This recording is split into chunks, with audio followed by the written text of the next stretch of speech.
इथल्या नारायण आणि नारायणी तत्वांना माझा नमस्कार. आज शरद पौर्णिमा आणि त्याच्याबरोबरच लागतंय ते ग्रहण. तर ग्रहणाला कधीही नकारात्मक समजू नये. ग्रहणातून आपला कसा विकास साध्य करता येईल हेच आपल्याला बघायचंय. तर आज काय करायचंय थोडं याच्याबद्दल बोलते. आपल्याला जितकं ध्यान करता येईल किंवा जितकं मौन ठेवता येईल किंवा जी मंडळी नामस्मरण करणारी असतात ती नामस्मरण करतात. तर आपण आपला जो गुरुमंत्र आहे आपल्याला मिळालेला, आपण जर गुरुदीक्षा घेतली असेल आणि गुरुमंत्र असेल तर त्या गुरुमंत्राचं जप या अगदी हा जो पीक टाइम असतो जेव्हा ग्रहण लागतं त्यावेळेला करावा किंवा आपण ध्यान करावं. जर आपण ज्या देवतेचा पूजा करतो किंवा ज्या गुरूंची आपण पूजा करतो त्यांनी जर आपल्याला समजा गजानन महाराज आहे, साई महाराज आहे, मग त्यांच्याशी जवळचा जो मंत्र आहे तो किंवा स्वामी समर्थ आहे तर त्याचा एक मंत्र असतो ना, तो मंत्र जरी आपण जपला तरी चालतो. किंवा त्यावेळेला जर आपण ध्यान केलं आणि अगदी शून्यात गेलो तर ती उत्कट स्थिती असते. म्हणजे वर्षभराचं जे काही साधन आहे ना ती त्या वेळेला तुम्हाला त्या 1 तासात मिळते. त्याच्यामुळे हा वेळ कधीही गमावू नका. मग ती गरोदर महिला असेल, तिला जर बसणं शक्य नसेल तर तिने झोपून ध्यान करावं किंवा बसून अगदी रिलॅक्स होऊन मागे उशा लावून असं छान पाय पसरून बसावं. पण त्यावेळेला जर ती जागृत अवस्थेत असेल तर त्याचा तिला खूप चांगला परिणाम मिळतो. मस्टर्स इनर अवेकनिंग जे आहे ते जे घडतं ना ते या ग्रहण काळात घडतं. तर जास्तीत जास्त या वेळेला आपण ध्यानात जावं असं एक मी आपल्याला विनंती करते. जितका राग द्वेष मत्सर या भावना आपल्यात येतील पण आपल्याला ते स्टॉप कशा करायच्या तेही मी आपल्याला सांगितलं होतं. की जर एखादी रागाची भावना असेल, शेवटी मन आहे, मनात कुठले असंख्य विचार येतात. मग ह्या मनात जर हा विचार आला तर मग तो तिथेच स्टॉप करून त्या विचाराला आपल्या हृदयात कसं बदलायचं हे मी एका प्रोसेसद्वारे आपल्याला सांगितलं होतं. तर तो विचार आला तर त्याला प्रेमाच्या विचारामध्ये परिवर्तित करून त्याला स्टॉप करून आधी नंतर परिवर्तित करा की मी तुमच्यावर खूप प्रेम करते. तर असा विचार आपल्याला या काळात जर आला तर तो टाळायचा आहे कसोशीने, ते आपल्याला सांगू इच्छिते. त्याच्यानंतर संध्याकाळी म्हणजे हा एक आपल्याला विचार असेल की आम्ही खीर कधी दाखवायची. ते एक तर संध्याकाळी 7च्या नंतर आपल्या जिथे चंद्राचा प्रकाश येईल त्या ठिकाणी, कारण आपले सगळ्यांचे घर हे बाल्कन्या आणि छोटे छोटे घर आहे. आपण काही बंगल्यात राहत नाही. जे बंगल्यात राहतात ते आपल्या टेरेसवर दाखवू शकतात. तर 7 वाजता संध्याकाळी ते 2 तास पर्यंत ठेवू शकतात.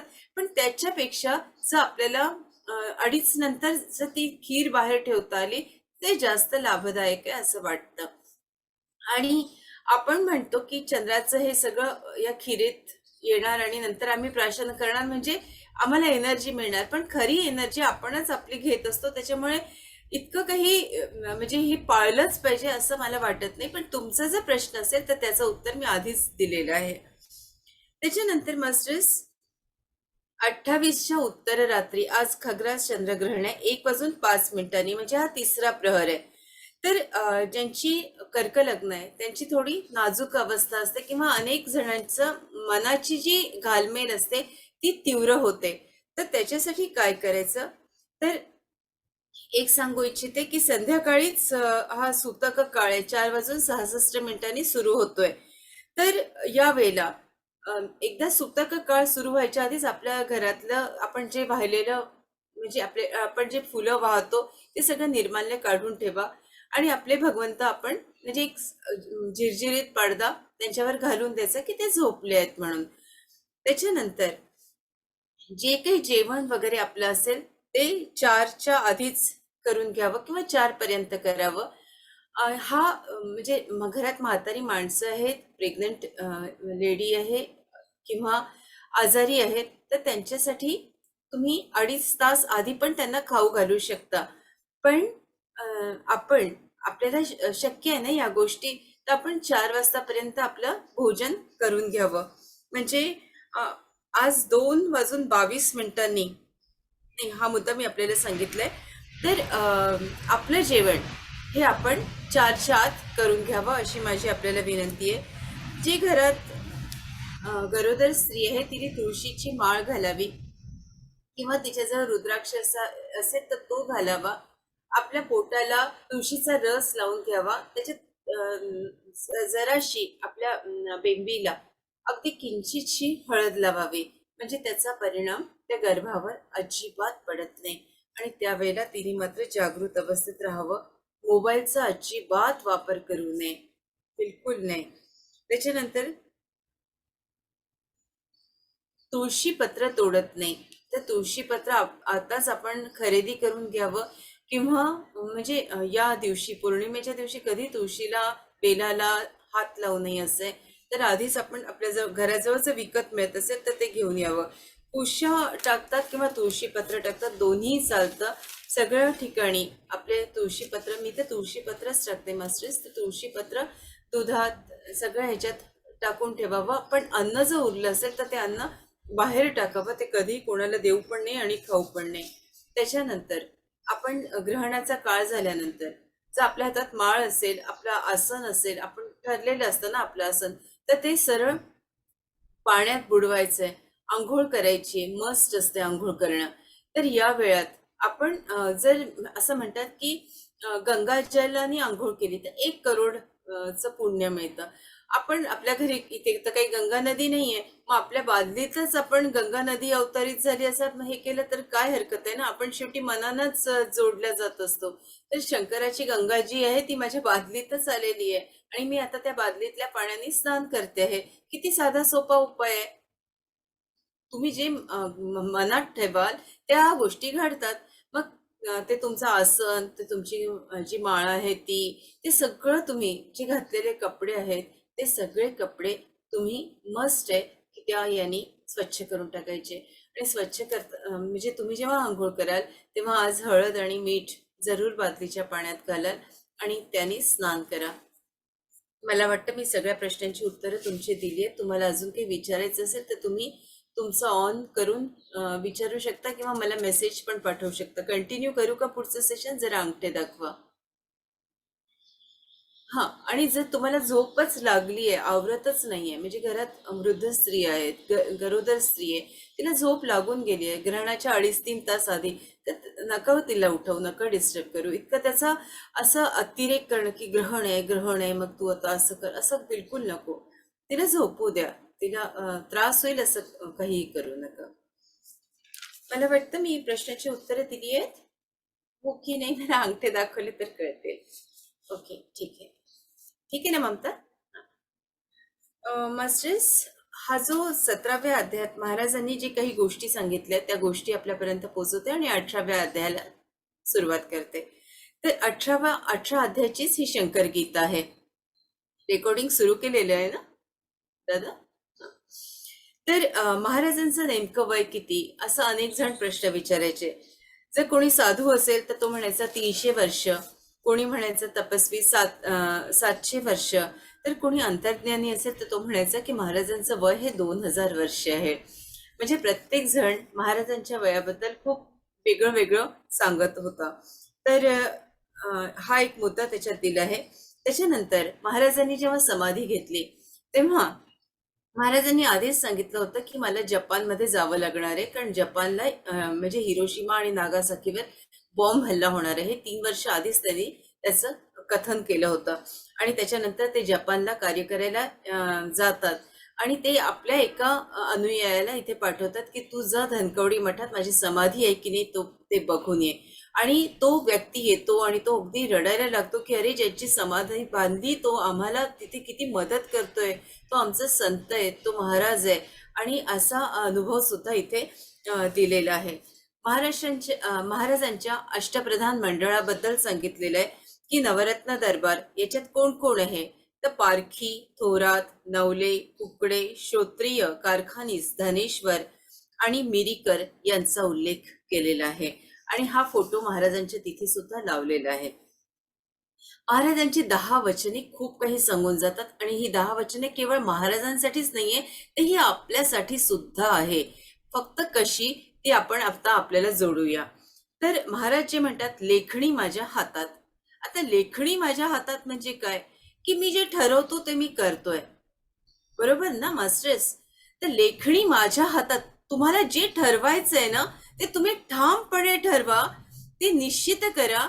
आणि तुम्हाला जे घडवून आणायचंय ते फक्त मनातून विचार करा, ही गोष्ट माझी झालेली आहे, तर ती गोष्ट तुमची होते. म्हणजे केवळ महाराजांनी स्वतःसाठी नाही, तर हे महाराजांनी आपल्यासाठी सुद्धा सांगितलंय. तुम्ही लेखणी तुमच्या हातात ठेवा, म्हणजे तुम्ही ते मॅनिफेस्ट करा आणि त्याबरोबर ती जी इच्छा आहे ती तुम्ही लिहून काढा.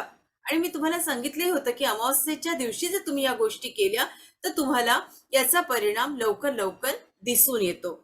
त्याच्यानंतर अशक्य ते मजलाच शक्य. म्हणजे कुठलीच अशी गोष्ट नाहीये की जी मला शक्य नाहीये. हे जसं महाराजांच्यासाठी आहे तसं हे आपल्यासाठी सुद्धा आहे, की सगळ्या गोष्टी ज्या अशक्यातल्या अशक्य गोष्टी आहे. कारण ब्रह्मांड कुठे आहे, तर ब्रह्मांड हा माझ्यात आहे. जसं कृष्णानं दाखवलंय आपल्या मैयाला ब्रह्मांड, ते ब्रह्मांड तुम्ही तुमच्यात आहे. जेव्हा ब्रह्मांड आपल्यात आहे, ज्या सगळ्या गोष्टी आपल्याला शक्य आहे, तर मग सगळ्याच गोष्टी अशक्य काहीच नाहीये, असं महाराज तुम्हाला सांगतात आहे. इच्छा माझीच केवळ. आता याच्यातून केवढं मोठं महाराज तत्वज्ञान सांगतात आहे, की इच्छा माझीच केवळ म्हणजे काय? तर मन हे कल्पतरू आहे. आपण म्हणतो ना, मला आधी वाटायचं लहानपणी की कल्पतरू कल्पतरू, मी प्रत्येक ठिकाणी जाऊन शोधायची की इथे कल्पतरूचं झाड आहे का. तिथे लहानचीच होती ना, 6-7 वर्षाची. मला असं वाटायचं हे कल्पतरू झाड मिळालं ना तर बाबा बरं आहे, त्या शाळेत जायला नको, त्या मास्तरिणीचा मार खाणं नको. कारण रोज माझ्या शिक्षिका मला रोज मारायच्या. अगदी नित्य नियम असायचा की ये आणि हात एक मोठा असा त्यांचा एक हे होता, काय म्हणायचं, सोटा, दंडुका होता. आणि गणित नाही, गणित यायचंच नाही मला, अजिबात गणित येत नव्हतं. तर त्याच्यामुळे रोज त्यांनी मला बोलवायचं आणि हात मी असे करायचे आणि रोज मारायचे. तर त्याचा परिणाम असा झाला की मला गणिताची कधी मैत्रीच झाली नाही. ते शिक्षिका कशी असते, तिनं जर लहानपणी मारलं तर तुम्हाला ती गोष्ट कधीच येत नाही, कारण तुमच्या मनावर, सबकॉन्शियस माइंडवर खूप त्याचा परिणाम होतो. तर शिक्षिकेचा रोल हा खूप महत्वाचा आहे. गुरुजींचा रोल हा खूप महत्वाचा आहे. शिक्षक जे असतात, ट्युशन मास्टर्स, ते पण मारायचे. इतके प्रचंड मारायचे की गणित नाही आलं मग हे असं डोकं त्या भिंतीवर आपटायचं. म्हणजे तो मार खात खात तो त्याचं मूल शिकलं तर त्याला त्या विषयाचा नाशिया येऊन जातो. तर कृपा करून हा जो मुद्दा आहे महाराजांनी सांगितला की मन, मन हे इतकं महत्वाचं आहे की तुम्ही त्या लहान मुलाचं मन जरूर जपा. तुमच्या हातात ती मुलं आहेत, तुम्ही शिल्पकार आहात, तुम्हाला कसं घडवायचं हे तुमच्या हातात आहे. तर त्या मुलांचं मन, घरातल्या मुलांचं मन, आपल्या घरातल्या मंडळींचं मन, मन जपणं हे खूप महत्वाचं आहे. आणि जो मन जपतो तो सगळं काही जपतो ना. तर इथे इच्छा माझीच केवळ. तुम्ही त्या मनाची तर काळजी घ्या, पण तुम्ही तुमच्याही मनाची काळजी घ्या. असंही बिटवीन द लाईन्स महाराज खूप काही आपल्याला सांगतात आहे. मन हे कल्पतरू आहे. तुम्हाला जे जे हवं ते ते तुम्हाला सगळं इथूनच मिळणार आहे. तर लहानपणी मी कल्पतरूचा एक शोध घ्यायची की मला हे झाड कधीतरी कुठेतरी मिळेल आणि सगळ्या इच्छा माझ्या पूर्ण होईल. पण नंतर शोध लागला, अरे आपलं मनच कल्पतरू आहे आणि यालाच आपण जो जे वांछित ना तो ते लाहो प्राणी जात, यालाच आपण मागावं. नंतर टाइम इज द फॅक्टर, असं महाराज म्हणतात की वेळ ही किती महत्वाची आहे. आपण परमेश्वराच्या कृपेनं, आपल्या गुरूंच्या कृपेनं आपली 8:30 म्हणजे 8:30 त्याच वेळेला आपल्या बरोबर सेशन सुरू होतं. संपण्याची वेळ ही कमी जास्त होते, पण वेळ जी सुरुवात आहे ती अगदी पाळावी. Time is the factor. जर तुम्ही वेळ पाळली नाही तर आपण आपल्या आयुष्यात खूप अपयशी होतो, अयशस्वी होतो. अमिताभ बच्चनचं उदाहरण, जी वेळ दिली असते ना त्याच्या आधीच ते तिथे टच झालेले असतात, पोचलेले असतात. तर आज बघा ना किती यशस्वी आहे. प्रत्येक यशस्वी उद्योजक, त्याचं जर आपण चरित्र वाचलं तर त्यांनी वेळेला प्राधान्य दिलंय. प्रत्येक यशस्वी नेता वेळेला प्राधान्य दिलंय. प्रत्येक यशस्वी फिलॉसॉफर त्यांनी वेळेला प्राधान्य दिलंय. महात्मा गांधीजी बघा, वेळेला किती महत्व देत होते. 1 मिनिट सुद्धा ते दौडत नव्हते.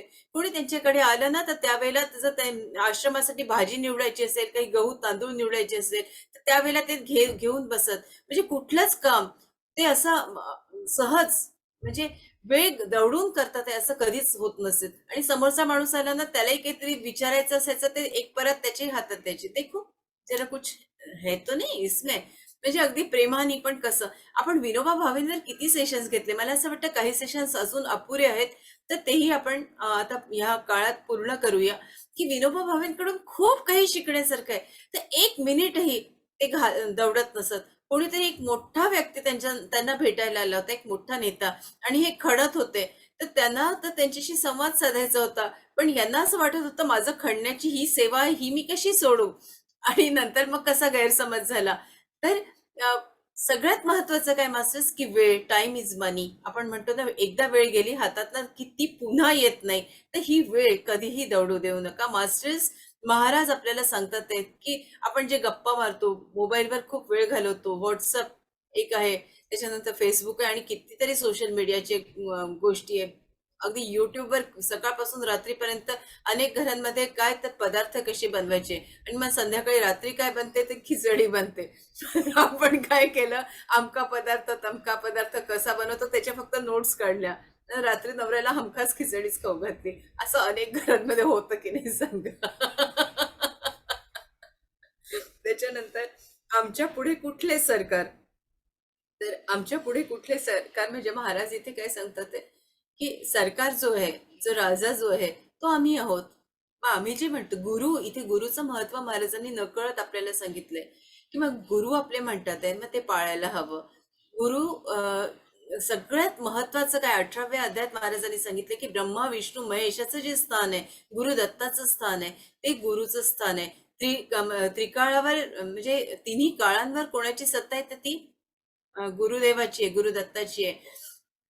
तर आमच्या पुढे कुठले सरकार, असं महाराज म्हणतात आहे, की आम्ही जे म्हणतो ते तुम्ही करा. त्याच्यानंतर पंखे मी वायू, इथे बघा प्लेस फॅक्टर पण महत्वाचं आहे. आमच्या पुढे कुठले सरकार याच्यामध्ये, की आपण आपल्या गुरूंशी एक अनुसंधान ठेवलं, की माझे गुरु माझं सगळं बघणार आहे. ते त्यांच्यावर आपण जर सोपवलं, ते आहेत त्या स्थानाला आपण महत्व दिलं, रोज मनाने, शरीराने, हृदयाने आपण त्यांच्याशी एकरूप झालो, तर आपल्याला असं दिसून येईल, की जर ते काळजी घेणार आहे, तर मग मी का काळजी करू? आणि मग काळजीच आपल्या मनात निर्माण होत नाही. कारण आज बघा इतके जण, कालच मी ऐकलं, की अगदी तरुणपणी हार्ट अटॅक आला. का झालं असं? कारण चिंता, चिंता, चिंता, इतकी काळजी, इतकी चिंता, भीती हा फॅक्टर खूप असतो, की भीतीने काही लोक मरून जातात. खूप हा विषय वाढत जाईल, जर बोलेल तर फक्त त्याला टच करते, की आपण हिची भीती आहे, चिंता आहे, ही काढून टाकायची आपल्या ध्यानाच्या माध्यमातून. तर मास्टर्स, हा मुद्दा मी घेतला. याच्यानंतर पंखे मी वायूच्या सहज. आता इथे लाईट फॅक्टर आहे. पंखे मी वायूच्या सहज, म्हणजे आपलं जे मन आहे ते इतकं एका क्षणात अगदी सूर्याच्या तिथे पण पोचणार आहे, एका क्षणात ब्रह्मांडात पण पोचणार आहे. म्हणजे मी अगदी वायूसारखं आहे, मी कुठेही जाणार आहे. आपण बघतो महाराज गेल्यानंतर, तर महाराजांनी कितीतरी ठिकाणी महाराज गेले. म्हणजे आता तर ते इतकेच सहज उपलब्ध होत होते, की अनेक लोकांना ते दर्शन देत होते. म्हणजे या पृथ्वी तत्वात असताना त्यांना काही मर्यादा तरी असतात, पण महाराजांना तर काहीच मर्यादा नव्हत्या. गेल्यानंतर ते आणखीनच सगळ्या जगाला, विश्वाला मदत करायला आणखीन सहज ही मंडळी उपलब्ध होतात. तर त्याच्यामुळे महाराजांनी असं म्हटलंय, कैरी कैरी पत्ते की अंतर छुपेगी कितना दिन, बाजार में एक दिन तो जरूर आएगी. याचा अर्थ काय होतो मास्टर्स, की आपलं कर्म, आपण म्हणतो की मी हे काम केलं, हे कोणालाच दिसलं नाही, मी फक्त एकटीच होती तिथे. पण हे पंचमहाभूत आपल्याला सगळे बघतच असतात ना, आपल्याला हे ब्रह्मांड बघतच असतात ना. आपल्याला आपला आत्मा आपल्या परमात्म्याशी पूर्ण जोडलेला असतो हे कसं कळत नाही? म्हणजे माझा परमात्मा माझ्या जवळ आहे, माझा गुरु माझ्या जवळ आहे, माझ्याजवळ अ, या सगळ्या गोष्टी आहेत ज्या माझ्याशी कनेक्टेड आहे. मग त्या मला दिवस रात्र बघतातच ना. मग मी हे कृत्य केलं आणि हे कोणीच बघितलं नाही, असं कसं होईल? आपल्या प्रत्येक गोष्टीची, घटनेची नोंद केली जाते, आणि मग हे सगळं आपण जे पुण्य असो, पाप असो, याचा सगळा रेकॉर्ड असतोच. मग एक दिन बाजार में आएगी असं महाराज म्हणतातच ना. मग आपण आता जे भोगतो आहोत, ते त्या गोष्टी का भोगते मी, किंवा का भोगतो आहे, तर या गोष्टी मी केलेल्या आहेत, आणि मग त्या आपल्याला भोगाव्या लागतात. पण त्याचं सगळ्याच आपण बघितलं असेल, की याचं हळूहळू हळूहळू ध्यानाच्या माध्यमातून आपण कसं एक एक एक एक जसं आवरण एक एक लेयर निघते ना, तशी आपल्या अनेक जन्माची एक एक लेयर इथून स्पायनल कॉर्डवर जेव्हा तुम्ही प्रक्रिया करता तेव्हा अनेकांना लक्षात येतं की आपली एक एक लेयर हळूहळू एक एक परत निघून राहिली आहे आणि आपण दिवसेंदिवस शुद्ध होतो आहोत. आता दीप जले पहले फिर जले परवाना, पहले जलना सीख ले फिर दुसरे को जलाना. याच्यातून महाराज काय म्हणतात आहे की दिवा जळतो आणि दिवा जळतो तेव्हा काय येतो, पतंगा येतो, बरोबर ना. तर इथे महाराज काय म्हणतात आहे की दीप जले फिर जले परवाना, नंतर पतंगा जळतो. पहिले जलना सीख ले, तू स्वतः आधी भरून घे, स्वतः मध्ये आधी बदल कर. मी जर स्वतःमध्येच बदल नाही केले आणि मी सांगते तर मग त्याला काहीच अर्थ नाहीये. समर्थांनी एक मूल यायचं त्यांच्याकडे, एक आई वडील घेऊन यायचे की हा गुळ खूप खातो, हा गुळ खूप खातो सांगायचे. मग त्यांनी सांगितलं की जरा तू 1 महिन्यानी ये. मग 1 महिन्यानी आल्यानंतर त्यांना सांगितलं की बेटा तू गुळ खात नको जायचं, गुळ चांगला नसतो. मग त्या वडिलांनी विचारलं की अहो 1 महिन्यापूर्वी आलो होतो, मग तेव्हा सांगायचं होतं ना की गुळ चांगला नसतो. तर समर्थांनी सांगितलं की मलाच गुळ खूप आवडतो, मी आधी गुळ माझा बंद केला आणि नंतर मी यायला सांगितलं. म्हणजे आधी स्वतःमध्ये बदल करावा लागतो आणि नंतरच मग दुसऱ्याला सांगावं लागतं. हे आपल्या घरातल्या मंडळींसाठी आहे. आपण जर चिडचिड केली तर आपण त्यांना कसं सांगणार की तुम्ही शांत राहा म्हणून. तर त्याच्यामुळे स्वतः आधी बदल आणि नंतर दुसऱ्यांमध्ये. मग लोकच आपल्याला सांगायला लागतात तू तुझ्यात किती बदल झाला. म्हणतात की नाही मास्टर्स, तुझ्यात किती बदल झाला, तुझ्याशी किती ऊर्जा वाटते मला तुझ्याशी बोलताना, इतकं छान वाटतं ग तुझ्याशी बोलताना. आधीची तू किती म्हणजे अशी नाराज असायची, किती दुःखी असायची, आता तू किती चॅलेंज म्हणून स्वीकारते. होतंय की नाही आपल्या बाबतीत? सांगा मला की आपल्या बाबतीत होतंय. लोकच तुम्हाला येऊन सांगतात की अगो तुझ्याशी इतकं बोलावं असं वाटतं, असं वाटतच नाही की तुझा निरोप घ्यावा ग. किती गोष्टी तुम्हाला छान सांगतेस, माझ्या सगळ्या काळज्या मिटल्या ग तुला फक्त भेटून. म्हणजे बघा ना किती जणांच्या आयुष्यात तुम्ही अगदी असे झाडं लावता आहात. तर एक हा पण सांगितलं की रंग जाने रंगारी आणि डॅश डॅश डॅश, मी तो शब्द वापरत नाही, तुम्हाला माहितीये, जाने क्या पिंजारी. कारण महाराज आहेत ते, महाराज कुठलाही शब्द वापरू शकतात, पण आपण तो शब्द वापरू शकत नाही, अब्यूज वर्ड्स वापरू शकत नाही. आपण आपली जीभ कुठे धुवायला जाणार ना. तर महाराजांनी बघा, मी तुम्हाला एक सहज सांगते की हे जे पुस्तक आहे साधं देते हिमशिखरे, हे प्रत्येक पुस्तक आपल्याशी शेअर करत असते. के जी प्रधान यांनी लिहिलेलं आणि डॉक्टर रामचंद्र जोशी यांनी अनुवाद केलेला.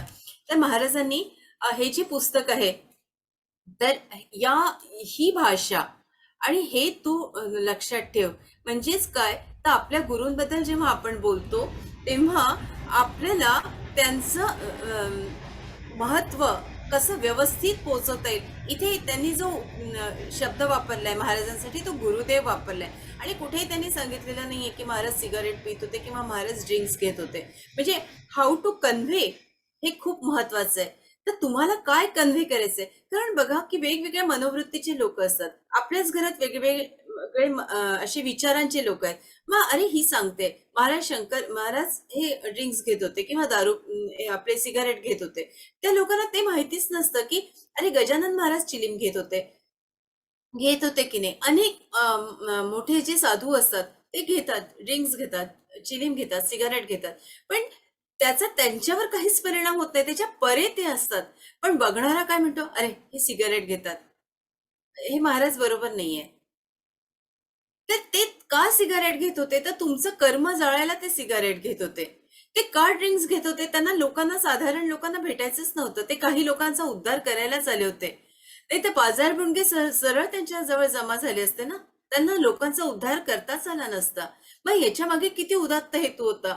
पण लोक काय असतात, लोक अगदी म्हणजे काय म्हणायचं, कमी त्यांची विचारसरणी असते किंवा त्यांना ते विचार पटतच नाही, ते जुळतच नाही. त्याच्यामुळे तुम्हाला काय कन्व्हे करायचंय ते खूप महत्वाचं आहे आणि कशा पद्धतीनं कुठल्या शब्दात. मग जर असे जे वर्णन असतील, असे जे शब्द असतील ते त्यांना योग्य आहे, पण आपल्याला नाही मास्टर्स, आपण साधे लोक असतो.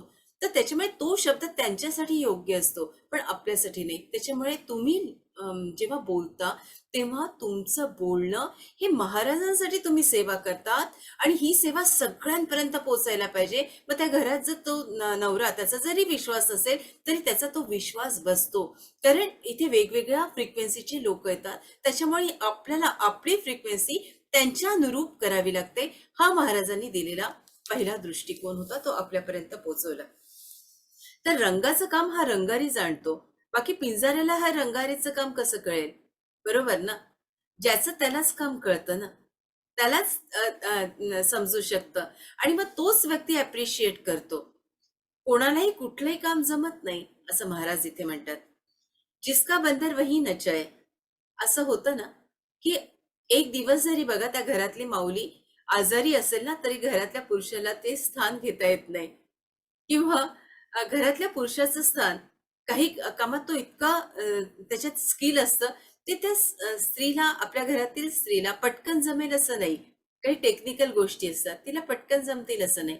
किंवा काही टेक्निकल गोष्टी स्त्रीला येतात त्या पुरुषाला जमत नाही, असंही काही घरांमध्ये असतं.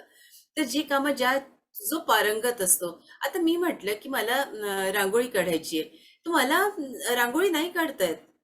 जसं काही विकनेसेस असतात ना, स्ट्रेंथ असतात, तसे विकनेस पण असतात. लहानपणापासूनच कार्टून्स काढणारी मी, मला रांगोळी नाही जमत.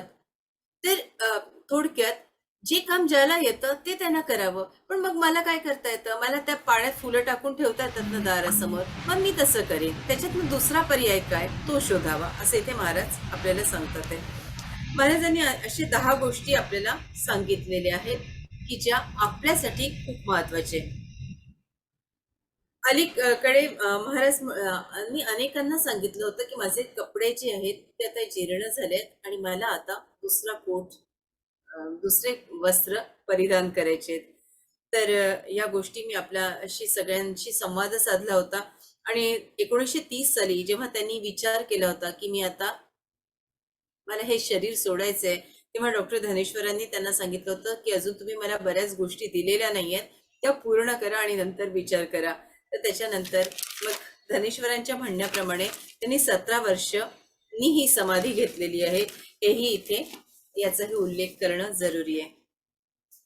मास्टर्स, याच्यात त्यांनी गुरुबद्दल मी आताच आपल्याला सांगितलं, त्याच्यामुळे हा मुद्दा घेत नाही की 18वा अध्याय, आता शेवटचा अध्याय, की गुरुबद्दल खूप सांगितलंय की आपले गुरु जे सांगतात ते करणं अतिशय महत्वाचं आहे. सगळ्यात प्रसन्न कोणाला करायचं तर आपल्या गुरूंना करा. आपल्या गुरूंना, आपले गुरु जर प्रसन्न झाले तर सगळं काही आपल्या हातात आहे, सगळं ब्रह्मांड आपल्या हातात आहे असं ते म्हणतात. मग प्रत्येक कृती करताना आपल्या गुरूंना विचारा. आपण जिथे बसता, आपण जिथे ध्यान करता, एक छोटासा पाठ ठेवा. इथे मी एक छोटासा चौरंग ठेवलाय, त्याच्यावर एक कापड ठेवून शंकर गीता आणि माळ ठेवली आहे, मागे एक तकिया ठेवलाय की हे महाराज तुम्ही तर इथेच बसता. म्हणजे आपल्याला एक दिशा देणारे, आपल्याला मार्ग देणारे, आपलं स्थान असणारे. खरं तर ते काळजातच आहे, त्यांचं स्थान वेगळं ठेवण्याची गरजही नाहीये. पण एक असं वाटतं ना, हा आहेत माझ्याजवळ, माझ्याजवळ इथेही आहेत, माझ्याजवळ इथेही आहेत, फिजिकली आहेत, असा एक थोडासा विचार केला. तर असं तुम्ही तुम्ही जसा विचार करता तसं, अगदी पहाटेला जेव्हा उठता तेव्हा माझा पहिला दंडवत माझ्या आई वडिलांना, कारण ते आपले गुरु आहेत. दुसरा दंडवत माझ्या गुरूंना, माझ्या परमेश्वराला, जो परमात्मा परमेश्वर पूर्णपणे माझ्याशी जोडलेला आहे. आपण ध्यानातून त्यांना नेहमीच जोडतो, फक्त कधी उच्चार होतो आणि कधी उच्चार केला जात नाही. त्याच्यानंतर गुरुला कुठल्या यानं बघायचं, तो गुरु आपली आई आहे. आपली आई तरी आपल्याला मारेल, पण आपले गुरु आपल्याला कधीच असं पनिशमेंट करत नाही, मारत नाही, कधी रागवत नाही, चिडत नाही. आपल्याकडून चुका झाले तरी ते अगदी आपल्याला जपतात हो. कधीच असं म्हणत नाही की तू हे केलं नाही, तू ते केलं नाही. आपलं उणं दोणं कधीच आपले गुरु काढत नाही. इतकं गुरु आपल्यावर प्रेम करतात. त्यांच्या डोळ्यात जर भाव बघितले तर असं तुम्हाला दिसेल की एक मातृत्वाचे भाव आहेत, एका आईचे भाव आहे, एका माऊलीचे त्यांच्या डोळ्यात भाव आहे. फक्त ते भाव तुम्ही समजावून घ्या, त्या भावांशी एकरूप व्हा. त्याच्यानंतर अं, महाराजांनी सगळ्यांना गुरुचरित्र वाचायला सांगितलं. पण कसं असतं की आपली आई आणि आईची आई याच्यात थोडा फरक असतो. आपण आपली आई आई म्हणून मानतो, पण आपल्या आईची आई, तिला आई म्हणतो का, तिला आपण आजी म्हणतो, मा म्हणतो, किंवा आणखीन वेगळा शब्द वापरतो, मोठेही म्हणतो. आणखीन काहीतरी नन्नी म्हणतो, दादी म्हणतो, बरोबर ना? तर असे शब्द आपण वापरतो, पण तिला आई म्हणत नाही. मग तसंच आपल्या गुरु आपल्यासाठी असतात, ते आपली आई असतात. पण गुरूंचे गुरु हे आपली आई असते का? तर नाही. आपण त्यांना महत्त्व देतो, पण आपली आई, आपले गुरु ते आपलेच गुरु असतात. आता इथे महाराज म्हणतात की 18 प्रमुख मागण्या आहेत. या मागण्या तुम्हीच ठरवा काय काय आहे. तुम्ही काय काय मागता. कित्येक गोष्टी मागतात. 18 काय 18 पेक्षा जास्त गोष्टी आपण मागत असतो. तर त्या सगळ्या किती तुमच्या मागण्या असू दे. महाराज इथे बिटवीन द लाईन्स सांगतात की 18 तर प्रमुख मागण्या आहेत. तर त्या सगळ्या तुमच्या पूर्ण होतात. कारण महाराजांनी इथे सांगितलेलं आहे. इथे माझी आत्मज्योत आहे आणि ती तुम्हाला मदत करेल. त्याच्यानंतर महाराजांनी हेही सांगितले की तुम्हाला शक्य असेल तर तुम्ही हे जेव्हा पारायण कराल तेव्हा तिथे अग्निकुंड जर पेटवलं तर त्याचा तुम्हाला फायदा होतो. आता अग्निकुंड का सांगितलं महाराजांनी? तर निगेटिव्हिटी जाण्यासाठी. मग आता इथे प्रत्येकाला असं शक्य नसतं अग्निकुंड पेटवणं. तर तुम्ही जी पोथी वाचता, आता ज्या गुरूंची वाचता, इथे मी महाराजांचीच नाही, कारण प्रत्येकाचे गुरु इथे वेगळे आहेत. तर जेव्हा तुम्ही पोथी वाचता, तुम्हाला अग्निकुंड पेटवणं शक्य नसतं, पण 2 कापराच्या वड्या लावणं तर शक्य असतं. दिवा लावणं तर शक्य असतं. 2 उदबत्त्या लावणं तर शक्य असतं. पण 2 या सगळ्या गोष्टी पण नाही. मी नोकरीची आहे, तर निदान दिवा लावा. तुम्हाला एक वेगळा अनुभव मिळेल. तुम्हाला वाटेल, की एक प्रसन्नता मिळते जेव्हा तुम्ही दिवा लावता सकाळी-सकाळी. बरोबर ना? आणि शक्य असेल तर 2 कापराच्या वड्या तिथे जरूर जाळा. नकारात्मक शक्ती पटकन दूर होते. आणि कापराच्या वड्या जाळताना जर तुम्ही भूमीवर जाळल्या तर जास्त त्याचा परिणाम होतो. म्हणजे ती जागा पटकन अशी थोडीशी ओलसर करून फिरवून द्यायची एका बोळ्यानी आणि त्याच्यावर तुम्ही जर कापराच्या वड्या लावल्या तर जास्त परिणाम चांगला होतो. पारायणाला सुरुवात कुठल्याही पोथीचं पारायण करताना काय करायचं? तर एक पाट ठेवा, त्या पाटावर एक लालसर कापड ठेवा. तुम्हाला रेशमी वस्त्र ठेवता आलं तर तसं ठेवा. एक छोटासा तकिया मी करून घेतलाय, तो तकिया ठेवा. जसं तुम्हाला म्हणजे तुमच्या मनाप्रमाणे, ह्या काही गोष्टी कंपल्सरी नसतात. तुमच्या मनाप्रमाणे जर पारायण करायचं असेल तर. तर तसं की माझी जी गुरुमाऊली आहे ती समोर आहे आणि तिचं पारायण मी करते. मग गजानन महाराज आहे, त्यांना किती आनंद होईल की तुम्ही कनेक्ट होता ना. साई महाराज आहे, शंकर महाराज आहेत, स्वामी समर्थ आहे. तुम्ही या पद्धतीने त्यांच्याशी कनेक्ट होता. आता इथे शंकरगीतेचं पारायण त्यांनी मला जी पद्धत सोपी वाटली याच्यात त्यांनी बऱ्याच पद्धती सांगितल्यात, पण मला जी पद्धत सोपी वाटली की ती अशी की पहिल्या दिवशी पहिला अध्याय वाचायचा आणि नंतर आठवड्याभर म्हणजे 7 दिवस त्यांनी जे सांगितले की रोज 3 अध्याय, ते मला सोपे वाटले. किंवा रोज एक अध्याय वाचला तरी चालतो. तुम्ही 18 दिवस ते पारायण करा. हे तुमच्यावर आहे. तुम्हाला जर एक अध्याय रोज वाचायचा तो एकच अध्याय वाचा, पण तो पूर्ण मनाने वाचा. उगाच 3 अध्याय मला वाचलेच पाहिजे असं करू नका. आणि त्याच्यात असं फ्लेक्झिबिलिटी ठेवा की कधी कधी असाही दिवस येतो मास्टर्स की आपल्याला नाही जमत. असंख्य कामं येतात. त्या वेळेला अडचणी निर्माण होतात. मग 4 ओळी तरी मी वाचेन, पण माझ्या डोळ्याखालून त्या ओळी गेल्या पाहिजे. असं करा. म्हणजे कुठे नियमात बांधून घेऊ नका स्वतःला. आपण त्या तत्वाशी एकरूप होतोय ना. आपण ते तर आपल्यातच आहे. तर तिथे माझं सुख-सुख रुख-रुख आहे माझ्या मनात, चुकली मी, अशी भावना नको. अपराधाची भावना कधीही स्वतःमध्ये निर्माण होऊ देऊ नका. जर शक्य नसेल तर 4 ओळी. पण मी एक पान वाचलंय. मग दुसऱ्या दिवशी जमलं तर ते कंटिन्यू करा. पण रोज एक तरी अध्याय वाचून त्याच्याशी एकरूप होणं हे महत्वाचं. आपल्याला आपले गुरु एखादा मंत्र देतात. मग त्याचा तो नित्यजप व्हायला हवा. तर इथे महाराज आपल्याला म्हणतात ते की किती अक्षर आहे तितके हजारांमध्ये करणं अं, करा. आता हजारांमध्ये करणं शक्य नाही होत. तर महाराजांनी दुसराही उपाय आपल्याला सांगितलाय की अक्षर मोजा आणि जितके अक्षर तितक्या माळा. बरोबर ना? म्हणजे आता तो 13 अक्षरी असेल, श्रीराम जय राम जय जय राम, तर 13 माळा ओढा. तर तो 5-7 अक्षरी आहे, 7 माळा ओढा. असा हा दुसरा पर्याय सुद्धा त्यांनी आपल्याला सांगितलाय. ज्यांचे काही ना काम नसतं, तर ते अखंड तो जप करू शकतात. पण आपल्याला अनेक आव्हानं असतात, अनेक कामं असतात. नोकरी असते, घरातल्या मंडळींची कामं आहे. जर आपण जपच करत बसलो, तर घरातल्या मंडळींची म्हणजे त्यांची हे वेगळी असते, आपली मनोवृत्ती वेगळी असते. मग ते टीका टिप्पणी करायला सुरुवात होते. मग त्याच्यापेक्षा आपल्या मनातल्या मनात ती पद्धत पण मी आपल्याला सांगितली आहे, श्वासाच्या बरोबर कसं आपल्या मंत्राला जोडून घ्यायचं. पुन्हा रिपीट करते, की आता समजा मी आपल्याला उदाहरण दिलं होतं विनोबा भावेंचं. कबीरांची गोष्ट सांगितली होती, की कबीरांनी काय सांगितलं, की कबीर राम हा शब्द स्वतःच्या श्वासाशी जोडून घेत होते, की राम, राम, राम. प्रत्येक श्वास घेताना ते राम आणि श्वास बाहेर सोडताना राम. विनोबा भावे त्यांनी काय सांगितलं, की कबीरांनी सांगितलंय, की राम.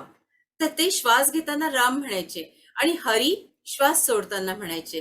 म्हणजे हरी म्हणजे काय? हरण करणारा. माझ्यात जर काही वाईट असेल, माझ्यात जर काही निगेटिव्ह गोष्टी गेल्या असतील, तर त्या हरण करणारा तो हरी. म्हणजे श्वास सोडताना ते हरी म्हणायचे. राम श्वास घेताना करून बघा मास्टर्स तुम्ही, आणि हरी श्वास सोडताना. हे जरी आपण टेक्निक केलं, की श्वास घेताना स्वयंपाकघरात हळूहळू आपण याच्याशी एकरूप होतो. एकदम नाही, मग विसर पडतो, मग काहीतरी विचार येतात, मग पुन्हा राम श्वास घेतला, अगदी मणिपूर चक्रापर्यंत न्या. श्वास सोडताना मणिपूर चक्रापासून हरी म्हणा. पण श्वास घेताना तुम्ही घेता तेव्हा माझ्या पावलापासून जर काही निगेटिव्हिटी असेल, तर ती सगळी निगेटिव्हिटी हरी म्हणताना ती सोडा. श्वास घेताना राम पावलापासून सगळा भरला आहे माझा देह, ही कल्पना करा. म्हणजे आपोआपच आपला देह राम हरी, म्हणजे तो इकडे तिकडे मंदिरात जाण्याची काही गरज नाही, इथेच राम हरी आहे आपल्या शरीरात. किती सुंदर कल्पना, किती सुंदर विचार आपल्याला विनोबा भावेंनी दिलाय. जर तुम्ही श्रीराम जयराम म्हणतात, तर त्या मंत्राला थोडस श्रीराम जय राम पूर्ण भरून घ्या आपली पावलं.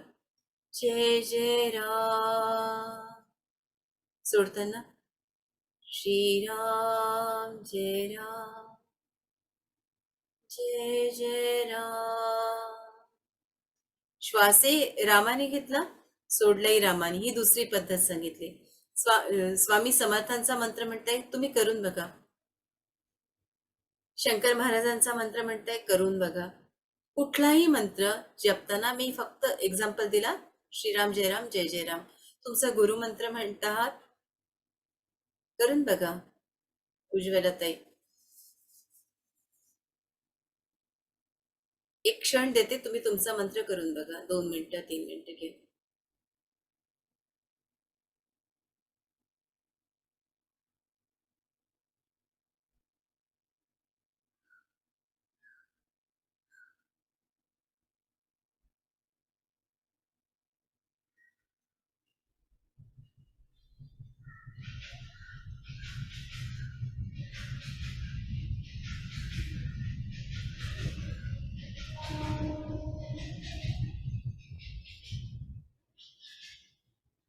बरोबर येतोय?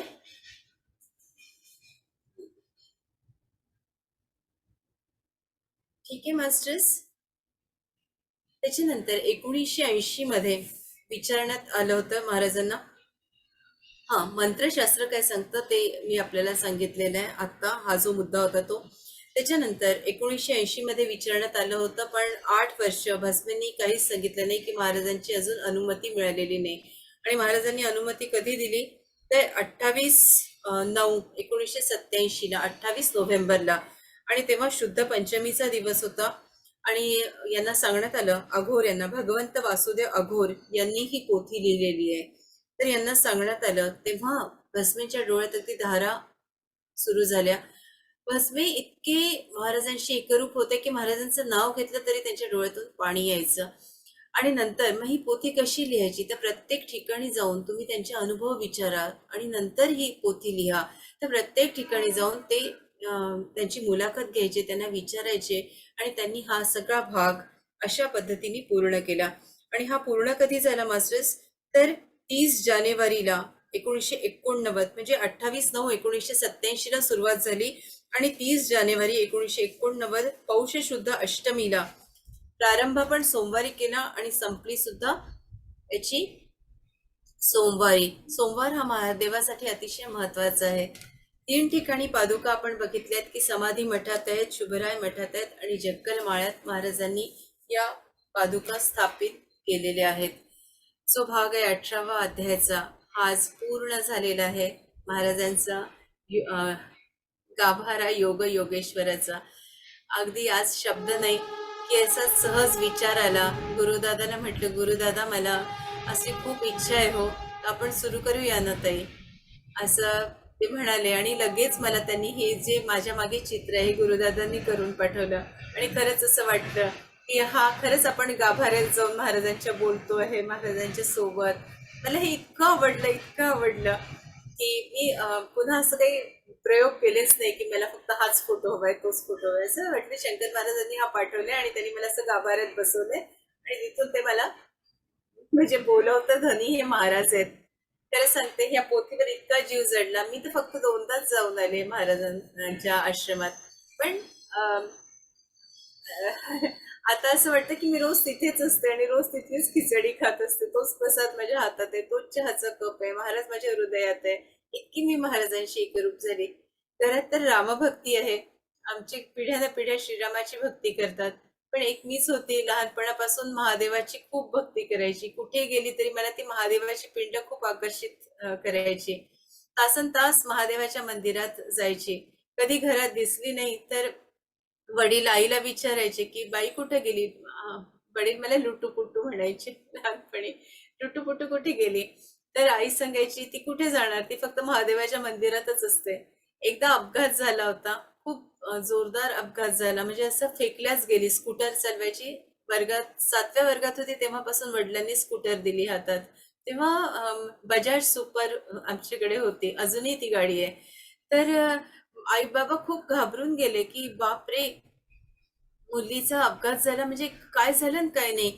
आणि बाबांनी काय करावं तर रिक्षा करून सगळे मंदिर ते शोधत होते की कुठल्या मंदिर. आधी तर महादेवाच्या मंदिरात गेले, मग महादेवाच्या तिथे नाही दिसले तर सगळे वर्धा शहरातले मंदिर ते शोधायला लागले.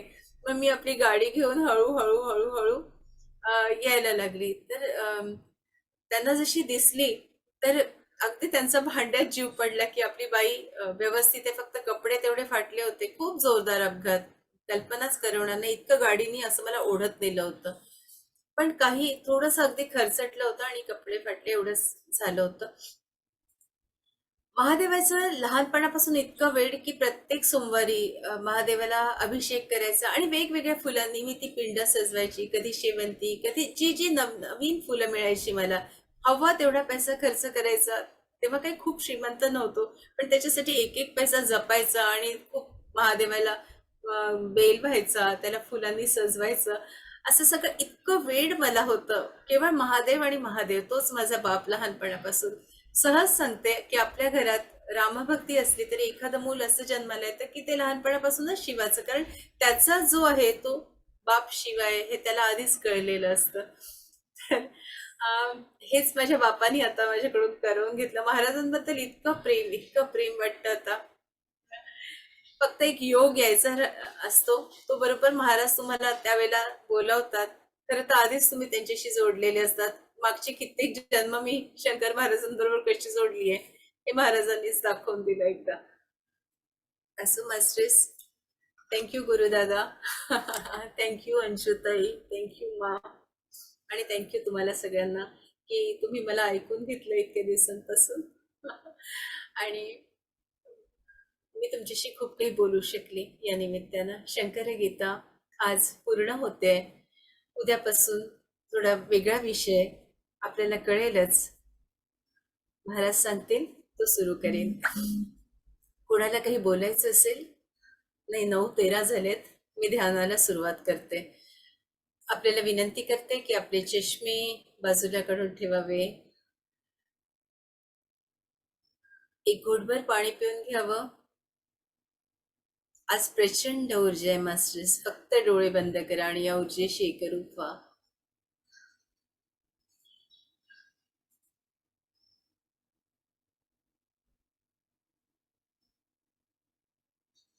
एकदम शांत श्वास आत घ्या मास्टर्स. आणि सगळ्यांनी म्हणायचे सो. तुमचं मणिपूर चक्र पूर्ण फुलवून द्या. हम.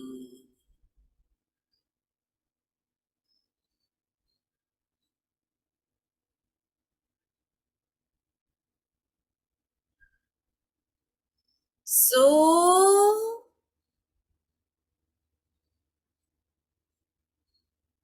हम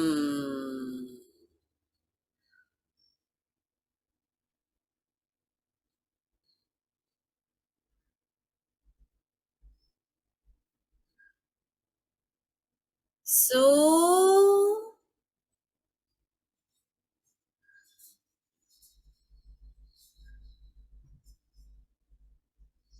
हम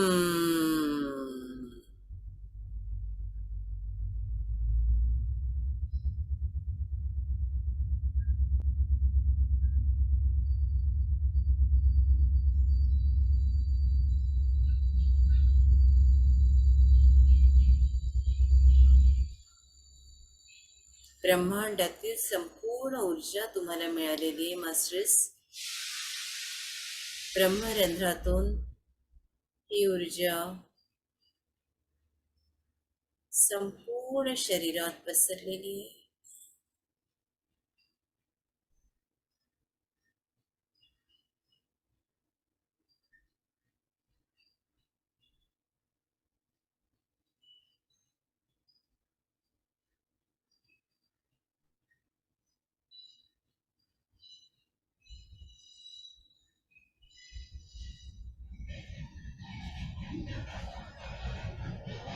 पावलापासून महसूस करा, या क्षणी तुम्ही तुमच्या गुरुतत्वाशी जोडले गेले आहात.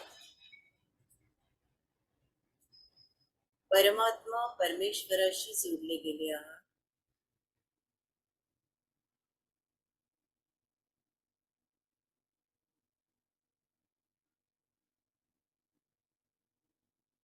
आपण मर्कबा पिरामिड खाली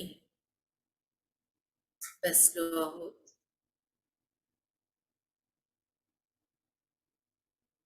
आवाहन करते,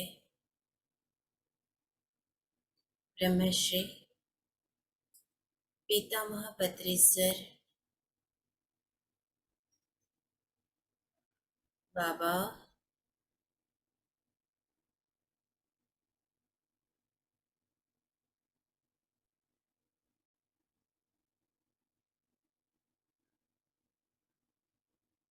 शंकर महाराज,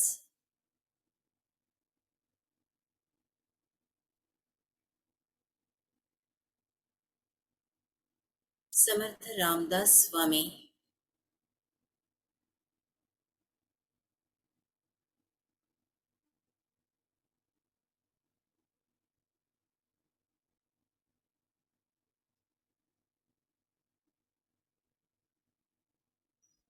अक्कलकोटचे स्वामी समर्थ,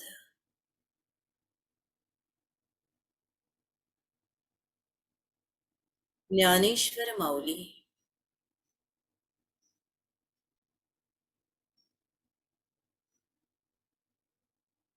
महादेव आणि महादेवी,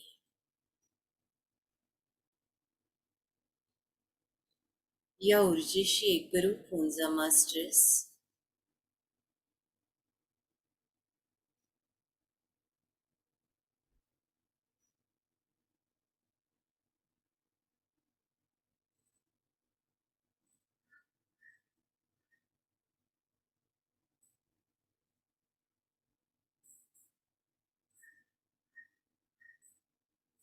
ही ऊर्जा प्रचंड आहे, धबधब्यासारखी आहे. आपल्या घरातल्या मंडळींना सुद्धा आपल्या सोबत बसवा, केवळ मनानं बोलवा.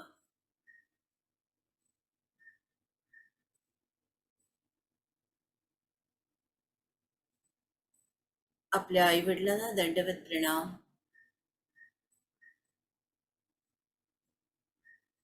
आणि 5 पायऱ्या उतरा मास्टर्स. 5, 4, 3, 2, 1.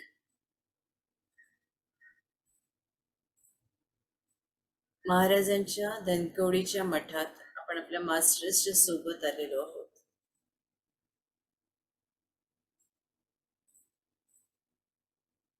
इथली ऊर्जा या ऊर्जेशी पूर्णपणे कनेक्ट झालो आहोत.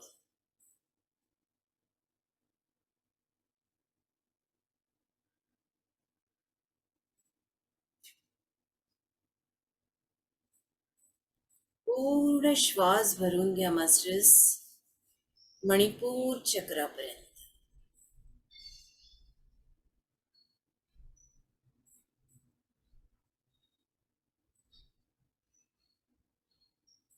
या क्षणी आपलं संपूर्ण शरीर शांत झालेलं आहे.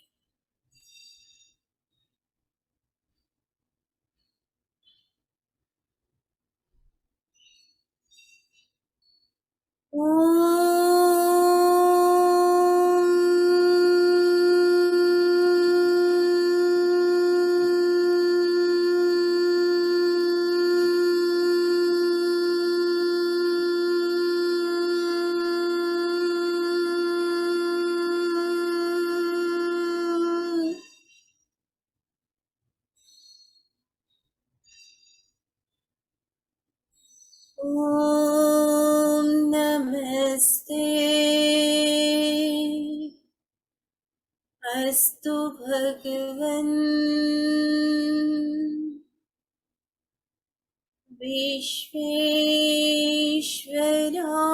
विश्वेश्वराय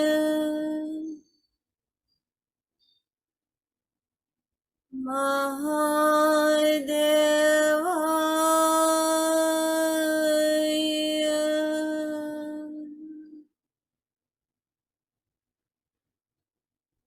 त्र्यंबकाय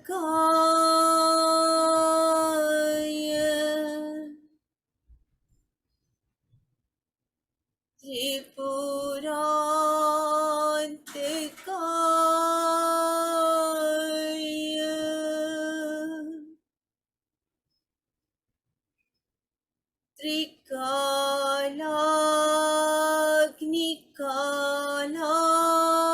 त्रिकालाग्निकालाय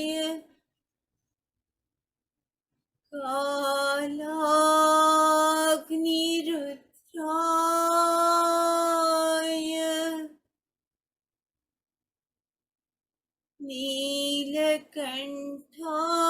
नीलकंठाय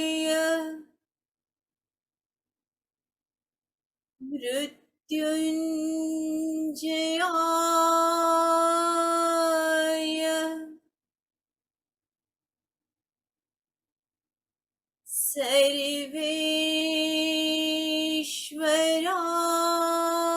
सर्वेश्वराय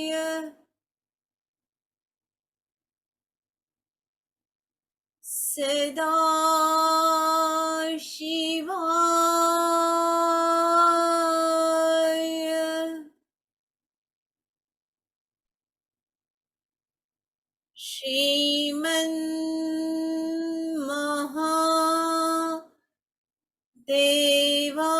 श्रीमन्महादेवाय नमः.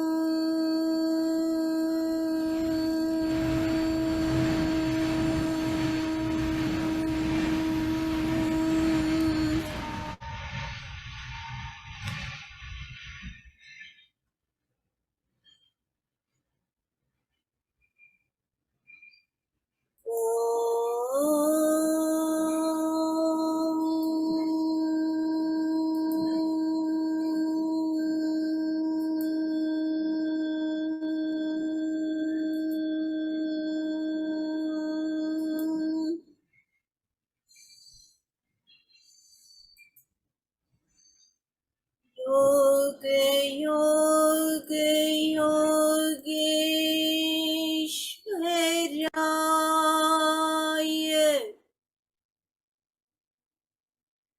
भूत भूत भूतेश्वराय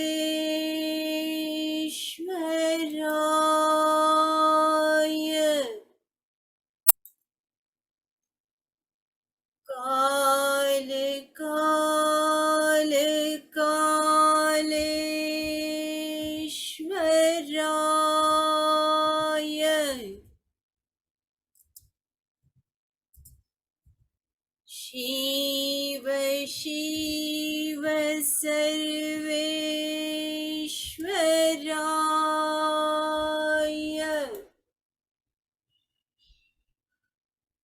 शंभो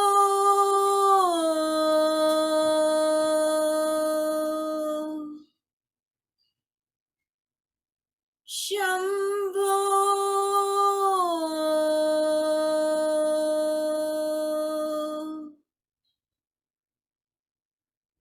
शंभो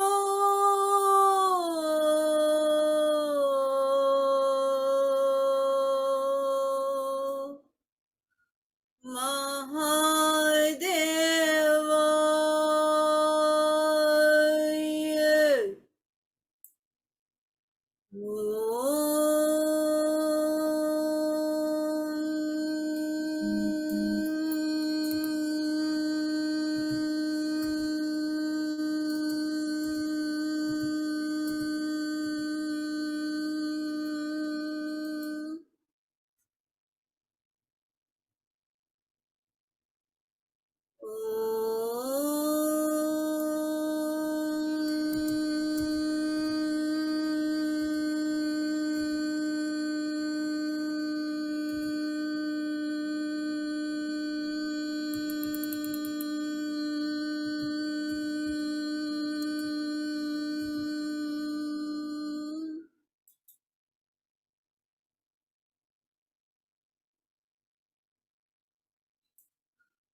मास्टर्स, आज जाने की जिद न करो, आपण आपल्या गुरूंना म्हणतो आहोत. आणि आपले गुरु तर आपल्या हृदयात आहेत. महसूस करा. ते वेगळे नाहीच मुळे,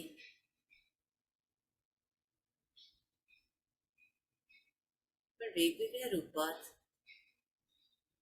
आणि वेगवेगळ्या ठिकाणी आपण त्यांना सतत महसूस करत असतो, शोधत असतो, बघत असतो. ते गुरुतत्व पूर्णपणे आज या पौर्णिमेच्या प्रकाशात आपल्यामध्ये सामावून गेलेले आहे. महसूस करा मास्टर्स.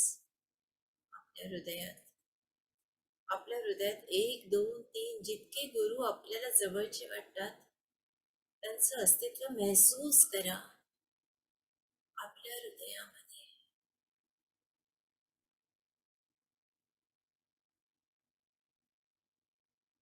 तुम्ही या ऊर्जेशी पूर्णपणे जोडला गेला आहात.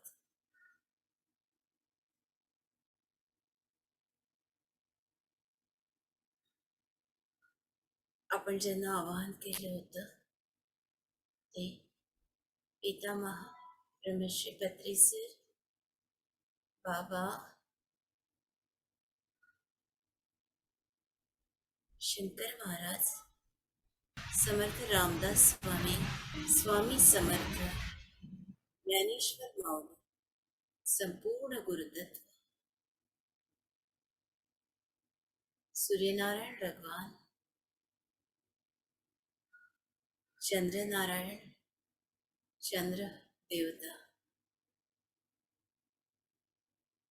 महादेव आणि महादेवी,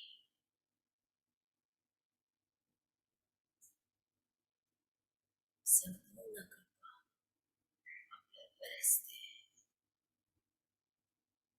आपल्या घरावर, आपण ज्या सोसायटीत राहता त्या सोसायटीवर, गावावर, शहरावर, जिल्ह्यावर, तालुक्यावर, आपल्या राज्यावर, आपल्या देशावर आणि या विश्वावर. मास्टर्स प्रचंड ऊर्जा आहे. कुठली घाई बाहेर निघताना करू नका. आपले हात आपल्या डोळ्यांवर घ्यावे, पावलं हळूच हलवावे. 5, 4, 3, 2, 1, 0.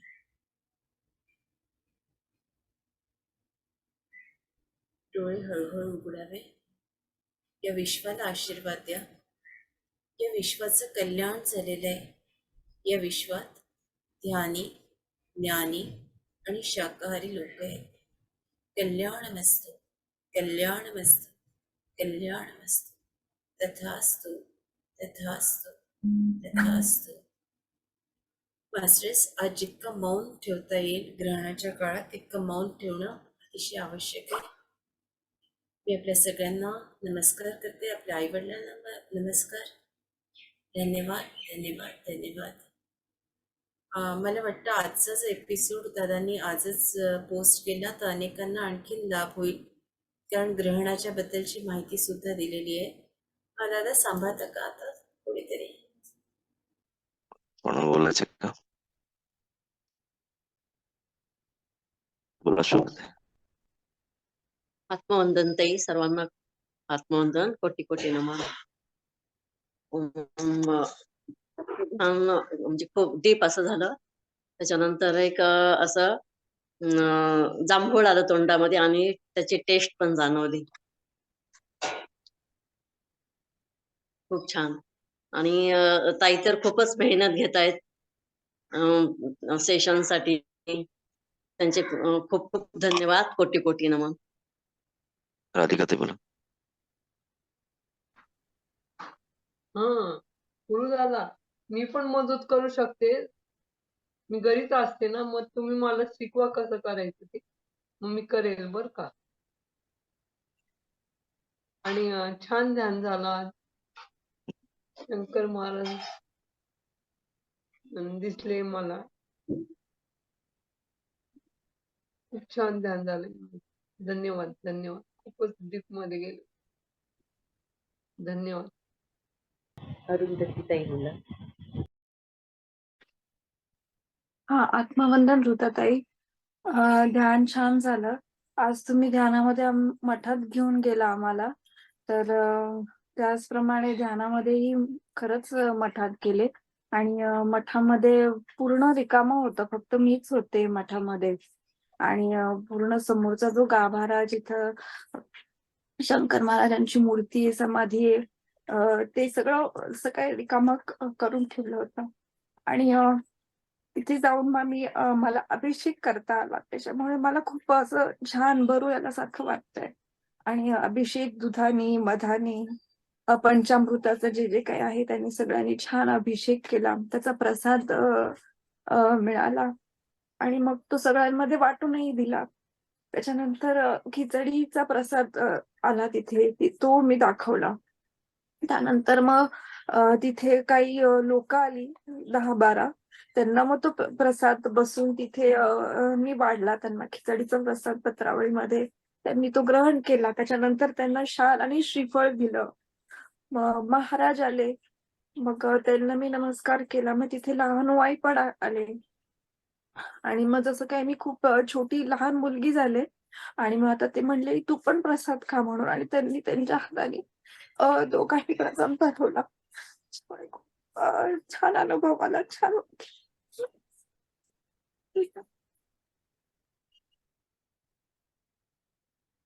सुजाताताई बोला. नमस्कार ताई. खूप छान ध्यान झालं. आज तुम्ही सुरुवात केली ओम नमस्ते अस्तु विश्वेश्वराय ते बोलायला, तेव्हा भगवान शंकरांच्या पायावर मस्तक होतं, उजव्या अंगठ्यावर. पण ते संपलं तेव्हा माझं मस्तक आज्ञाचक्र शंकर महाराजांच्या उजव्या अंगठ्यावर होतं. आणि मीनवाईल मला त्यांचा आशीर्वादही मिळाला, जाणवलं. प्रकाश त्यांच्या डोळ्यातून माझ्यापर्यंत पोहोचला. खूप छान. खूप धन्यवाद ताई. आणखी कोणाला बोलायचंय? नमस्ते कृतते. मला तुम्हाला खूप म्हणजे खूप धन्यवाद द्यायचे. कारण जरी आता आमच्या घराण्यामध्ये आजी आजोबा किंवा सगळ्या नातेवाईकांना एवढे महाराजांचं सहवास लाभला, अगदी लहानपणापासून आम्ही सुद्धा त्याच्यामध्ये म्हणजे आपोआपच ह्याच्यात जोडले गेलो होतो. पण या सेशन्समुळे तुम्ही केलेल्या प्रयत्नांमुळं ही जी सुप्त भक्ती होती, म्हणजे आहे म्हणजे लहानपणी कसं लग्नाच्या आधी आम्ही तर अष्टमीला जायचो सगळे, जे खूप होतं. पण नंतर कसं जे ते आपापल्या प्रपंचामध्ये इतके वाहिलं जातं की आपल्याला मनातूनही किती भक्ती असली तरी आपण ती आपल्या मनामधून बाहेर असं बुद्धीमध्ये प्रकट करू शकत नाही किंवा ते म्हणजे विसरलं नाही, पण थोडस त्याच्याकडे लक्ष दिलं जात नाही. पण या सेशन्समुळे मुद्दामून आपण हे सगळं जे काही केलं, तर मला असं वाटतं महाराजच तुमच्या रूपाने त्यांनी आम्हाला आठवण करून दिली की तुम्ही याच्यामध्ये अजून हे व्हा, रममाण व्हा. आणि आमची जी काही भक्ती होती ती तुम्ही अक्षरशः आपण दागिन्यांना कसं पॉलिश करून चमक आणतो तसं तुम्ही केलं. आणि त्याच्यामुळे आम्हाला अजून ऊर्जा मिळते, अजून अनुभव येत आहेत आणि खूप त्याचा दैनंदिन जीवनामध्ये पण खूप फायदा होतोय आणि नक्कीच सर्वांची आध्यात्मिक प्रगती होईल. त्यामुळे खास करून तुम्हाला सर्वांनाच या सेशन मध्ये जे आहेत त्या सगळ्यांना खूप खूप धन्यवाद. धन्यवाद. हा, एक बोल. ताईंनी जेव्हा महाराजांचं देवीच्या रूपाचं वर्णन केलं होतं त्या एपिसोड मध्ये, आपल्याकडे जी गीता मावशी आहे ती नेहमी एपिसोड ऐकत असते किचन मध्ये असते तर ती एकाग्र होऊन सगळं करते. तिला त्या एपिसोड मध्ये जे महाराजांचं वर्णन केलं, कसं घरी गेल्यावर दुपारी आराम करते तेव्हा झोपली तेव्हा तिला ते एक खूप दृष्टपुष्ट मी महाराजांबद्दल रोज ऐकते काकूंच्या तोंडून. मला महाराज कोण आहेत हे माहिती पण नव्हतं, इथं आल्यापासूनच माहिती झाले. आणि एकदा दुसरी वेळ आहे की मी माझ्या नवऱ्याला सांगता सांगता झोप लागली आणि 2 वेळा महाराज मला दर्शन दिलं आणि ते देवीच्या रूपात येतात म्हणून सांगितलं होतं ना, तर मी यांना असं सांगत होते की देवीच्या रूपात पण येतात आणि मी तसं सांगत झोपले तर महाराज गुलाबी साडी नेसून एकदम पांढरं शुभ्र दिसत होते आणि त्यांना बघायला डोळे हे झाले होते, म्हणजे असं सूर्यप्रकाशाला बघतो ना तसं डोळे चमकत होते. तर हे दुसरी वेळ आहे मला महाराजांनी दर्शन दिले.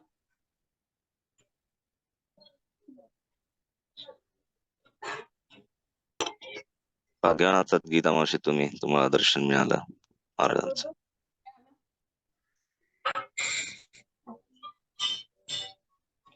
मला बोलायचंय गुरुदादा. हा बोला ना. मस्त छान झालं ध्यान, छान झालं आजचं पण सुंदर झालं. तुम्हालाही नमस्कार. एवढे तास तुम्ही देऊन छान हे करते, मेहनत घेता म्हणून आम्हाला ऐकायला मिळते, त्याबद्दल तुम्हालाही पर्सनली धन्यवाद. आणि मला ते ध्यान होताना मला सतत शंकर महाराज दिसत होते. आज माऊली रूपात त्यांचं दर्शन होत होतं आणि आज मी दुपारी एका मंदिरामध्ये कुंकुमार्जनला जायचं हे आहे, योग आलाय, त्याच्यामुळे माहिती नाही पण महाराज मला छान देवीच्या रूपातच आज दिसत होते बसलेले धनकवडी मठात. त्यांचं छान दर्शन होत होतं मला महाराजांचं. सतत महाराज छान असं त्यांचं अस्तित्व जाणवत होते. मस्तान बाबा आज दिसले, त्यांचं दर्शन झालं ध्यानामध्ये. सतत डोळ्यातून पाणी वाहत होतं आणि मस्तान बाबा दर्शन झालं. तुम्हाला आत्मवंदनाताई धन्यवाद. खूप खूप छान येत आहे आणि असंच पुढे छान महाराजांवर असंच छान पुढे पण चालू ठेवा. काहीतरी गीता संपली तरी झाली पूर्ण, तरी पण असं महाराजांवरच सुद्धा छान छान तुम्ही माहिती हे छान सांगताय. ती परत चालू राहो काहीतरी छान. लोकांनाही त्यातून छान आनंद मिळतोय, मार्गदर्शन मिळतंय. ही माझी विनंती. धन्यवाद. नक्की नक्की ऋषलीताई आणि गीताताई, तुम्हाला भेटून खूप आनंद झाला हो, की कसे कनेक्टेड आहेत ना. यशोधरा मावशींच्याकडून तर ऐकताना खूप डोळ्यात मागे धारा लागल्या होत्या. आज पण त्यांची स्थिती कशी होती. धन्यवाद. आईंना बोलायचं वाटतं. हा, मला पण हाच अनुभव सांगायचा होता की माझी पण श्रीदेवी ताई आहे कामवाली, ती पण पाठीमागं करते, म्हणजे येते ह्याला काम करायला. पण मला एकदा सुरुवातीला मागे सुरुवात झाल्यानंतर 1 महिन्यात आहे ना, मी ध्यान करत होते आणि ती अगदी माझ्या जवळ आली आणि अशी म्हटली, दीदी द्या ना आता पैसे. म्हणजे मला 1 दिवस उशीर झाला होता की काय, किंवा तिला मागायचे होते. तर मी लगेच तिला पैसे देऊन टाकले ध्यानातून बाहेर आल्यानंतर. आणि मी पण सांगायची विसरून गेले की मी तुला पैसे ट्रान्सफर केलेत मुलाच्या खात्यावर म्हणून. तर त्याच्यानंतर ती दुसऱ्या दिवशी मला म्हटली की 2 दिवसांनी मला म्हटली, ताई दीदी तुम्हाला सांगायचं विसरलं, तुम्ही पैसे दिले, बरं झालं माझ्या मनातलं ओळखलं. अगं म्हणलं, तूच मला सांगितलं ना इथे येऊन. आणि मी त्यानंतर डोळे उघडून पाहिलं तर ती तिच्या कामात होती, म्हणजे ज्या वेळेला ध्यानात दिसलं. म्हणजे तिच्या मनातले जे शब्द आहेत ते मला ध्यानात दिसले होते आणि ते मी तिला पैसे ट्रान्सफर केले. त्यानंतर एकदा माझ्या हाताने चहा सांडला होता गॅसवर आणि मी ध्यानाला बसले, ती आली पुसली, ती मनात म्हणली असेल की ती चहा सांडला. मी म्हणलं, चहा सांडला होता ना? हो म्हणे, चहा सांडला होता. पण म्हणजे ती तिकडे बोलत होती, ते मला इकडे ध्यानात कळत होतं, मला उद्देशून जे बोलत होती ते. असं 2-3 वेळा झालं. आता त्यांनी गीताताईंचा अनुभव सांगितला तेव्हा मला वाटलं की हा पण शेअर करावा. तर त्या म्हणजे ती तिच्या मनातलं ओळखायला लागले, त्यामुळे ती आता बोलत नाही जास्त. मनातल्या मनात. खूप ध्यानाचा परिणाम झालाय. धन्यवाद. ताई मी बोलू एक?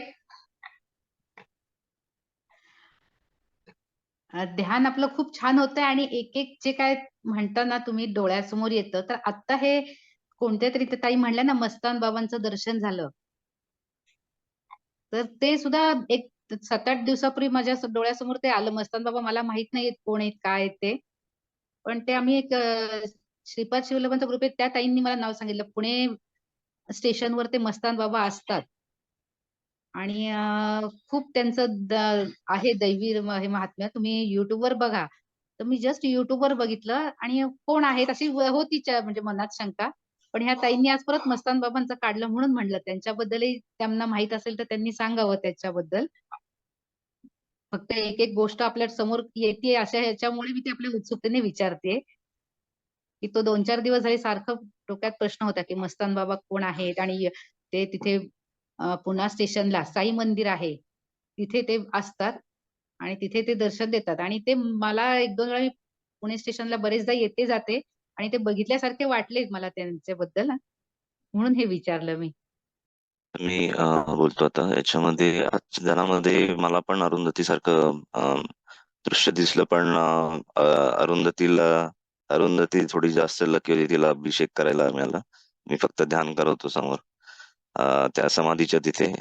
समाधीमध्ये जसा तो गाभारा आहे तसा दिसत होता आणि त्या समाधीच्या समोर जिथे आपण एंट्री करतो आणि समाधीचं दर्शन घेतो तिथे बसूनच ध्यान करतोय असं मला दिसलं. दुसरं आता हे मस्तान बाबांचं जे आपण बोललो त्याच्यामध्ये मागच्या पालखी सोहळ्याला जेव्हा मी गेलो तो एक व्यक्ती मला भेटले होते, अनोळखी व्यक्ती. तर त्यांना मी महाराजांच्या बद्दल काही अनुभव शेअर केले होते. त्यांनी पण मला सांगितलं की म्हणजे उल्लेख केला होता मस्तान बाबांचा. ते म्हटले की ते शंकर महाराजच असावेत असं वाटतं आम्हाला, त्या व्यक्तीला असं वाटत होतं. आणि दुसरं म्हणजे बाकी पूर्ण ध्यान एकदम मस्त झालं, डीप झालं ध्यान. आज जाने की जिद ना करो असं वाटत होतं मला की माझ्या डोळ्यातनं खूपच जास्त आता इमोशनल होईल मी, बट असं काही झालं नाही. कारण दुसरा विचार मनात हा पण होता की महाराज आहेत आपल्या जवळच नेहमी, तर ते जाणार नाहीत आपल्याला सोडून कुठे, तर म्हणून असं असेल. आणि मला एक हे जे पूर्ण सेशन झालं, आय थिंक आज 34th सेशन होता, 34वा सेशन होता. तर या 34व्या सेशन मध्ये आपण सगळेजण एकत्र ध्यानात होतो आणि त्यांनी आपल्या या अनाहत चक्रामध्ये म्हणजे हृदयामध्ये ऍक्च्युली सगळ्यांच्या गाभारा योगेश्वरांचा बनवून टाकलेला आहे. त्याच्यामुळे आपले जे गुरु असतील ते गुरु आपल्या नेहमी हृदयात त्या गाभाऱ्यात असतीलच, आपल्या आर्टमध्ये. याची काय म्हणतात, याची इच्छा पण होते जागृत आणि त्या नेहमी राहतील आपले गुरु आपल्या हृदयात आणि त्यांचा पूर्ण गाभारा म्हणजे असं ते मला सारखं वाटत होतं याच्यामध्ये. आणि आज माहिती नव्हतं की आज शेवटचं सेशन आहे महाराजांचं. शेवटच्या सेशन मध्ये म्हणजे आज सांगता होईल असं वाटत नव्हतं, पण महाराजांची जी प्रतिष्ठापना आम्ही केली होती तर त्याचा छोटासा व्हिडिओ बनवलाय मी, तुम्ही दाखवतो. श्रीगोंदांच्या मठामध्ये प्रतिष्ठापना केली होती ना, त्याचा व्हिडिओ आहे, तो दाखवतो मी.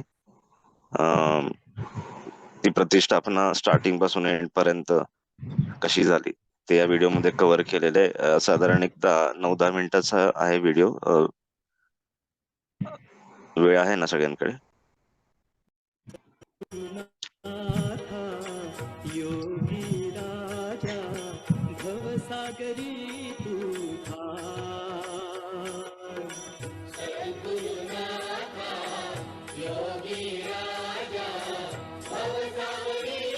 स्मृती आली होती. हे महाराजांना हे करत होतो मी, गव्हाच्या ह्याच्यात ठेवायला सांगितलं होतं एक दिवस अगोदर.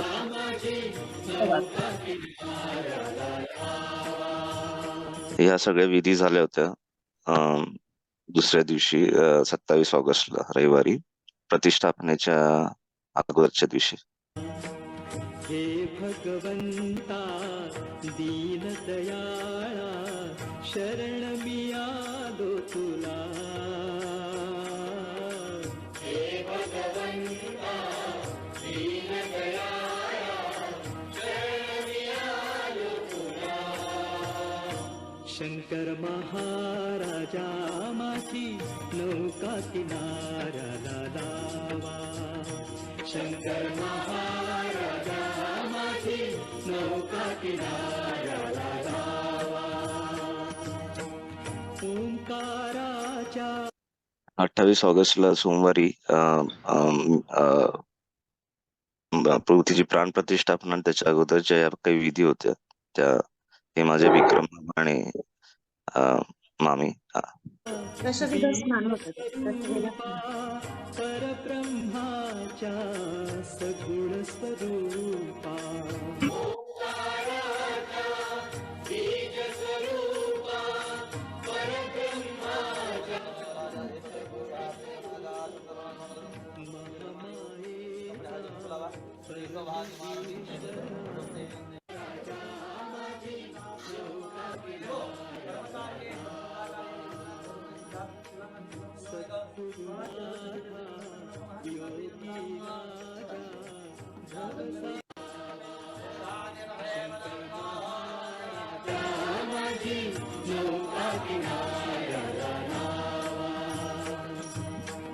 त्रिगुणात्मक तू ज्ञानी राया या भक्तांची रक्षिकाया.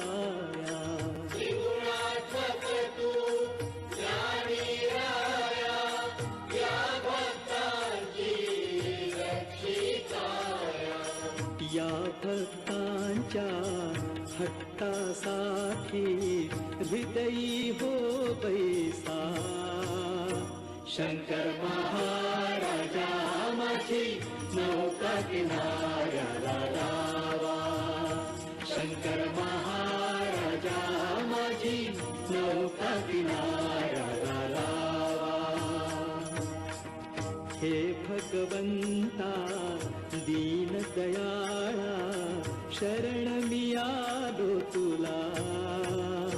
शंकर महाराजा माझी नौका किनाऱ्याला लावा. शंकर महाराजा माझी नौका किनाऱ्याला लावा. बेडी बाकुडी तुझी लेकरे तुझ्या विना त्या नाही कुणी रे.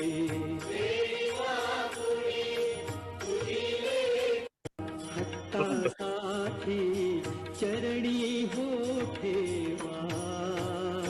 शंकर महाराजा माझी नौका किनाऱ्याला लावा. शंकर महाराजा माझी नौका किनाऱ्याला लावा. सद्गुरुनाथा योगी राजा भवसागरी तुझा.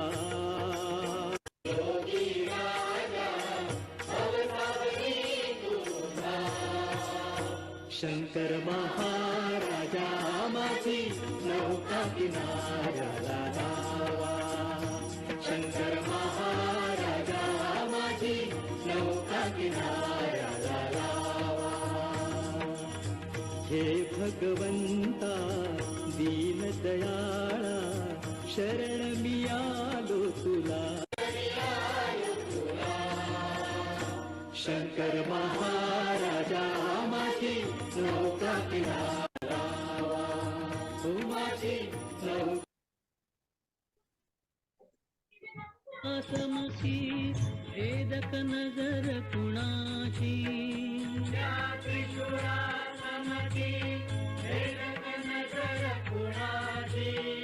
ही दाढी तारी मोठे दिव्य तेजाची. गुडघ्यापाशी गुडघा घेऊन बसले.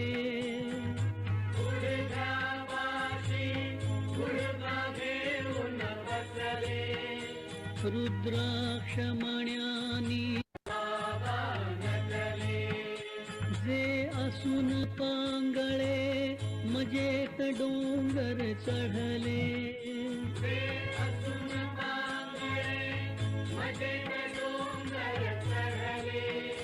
अन जरा बड़े परी शारदा डोले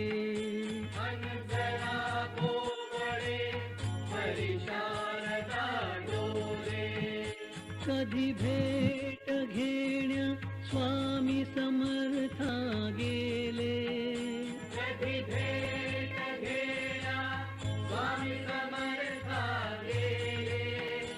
रुद्राक्ष मण्यानी शंकर बाबा नटले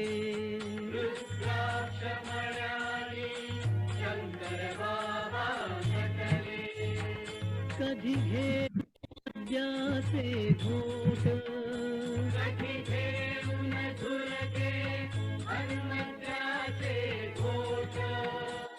भक्ताना नेले नील बिंदुसी थेट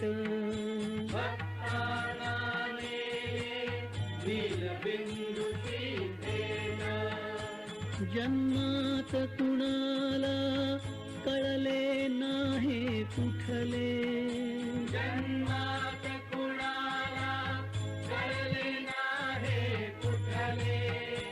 रुद्राक्ष मण्यानी शंकर बाबा नटले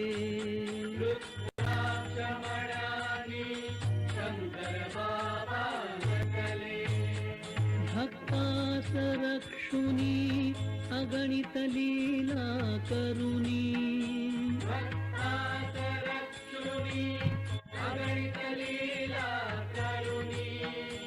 पटविली तयाना नाथ पंथीची गहनी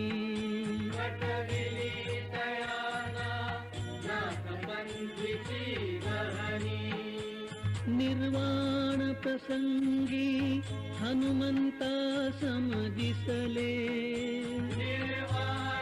आता त्यांची मूर्ती प्रतिष्ठापना ऍक्च्युअली होईल पूजेनंतर. रुद्राक्ष मण्यानी शंकर बाबा नटले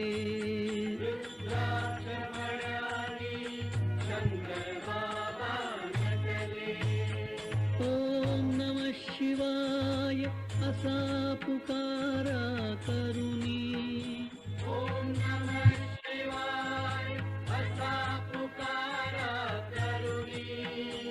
यह रंग निराला पहास डोळे भरुनी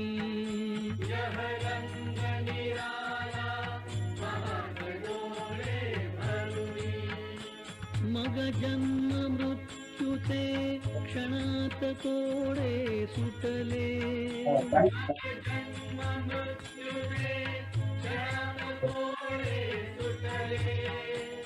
रुद्राक्ष मण्यानी शंकर बाबा नटले. त्या पद्धतीने महाराजांची प्राण प्रतिष्ठापना झाली होती. तर सांगतेच्या दिवशी हा व्हिडिओ दाखवा असं मला वाटत होतं म्हणून शेअर केला. खूप छान खूपच छान मूर्ती दादा, खूप छान. पण हा मठ नवीन मठ आहे का? कुठे आहे? श्रीगोंद्याला आहे, श्रीगोंदा. खूप छान दादा. दादा थँक्स अ लॉट आम्हाला दर्शन दिले. आम्हाला दर्शन मिळालं. खूप आशीर्वाद देतो तुम्हाला. तुमचं मुलं आम्हाला भेटायला मिळतंय. खूप मच थँक्स. धन्यवाद दादा. खूप खूप छान. खूप छान गुरु दादा, खूप छान. मूर्तीचे डोळे एकदम जिवंत वाटतात. असे असं वाटते की त्यांच्या डोळ्यातून आता तेज बाहेर पडते की काय. मूर्ती मला दिसतच तर नाही. असं वाटतंय खरी की ती गोष्ट आहे, मूर्ती नाहीये, मूर्ती महाराजच नसून बसले. स्वतः असं वाटतं की ते स्वतः बसलेत तिथे. धन्यवाद. डोळ्यामध्ये खूप तेज वाटतंय.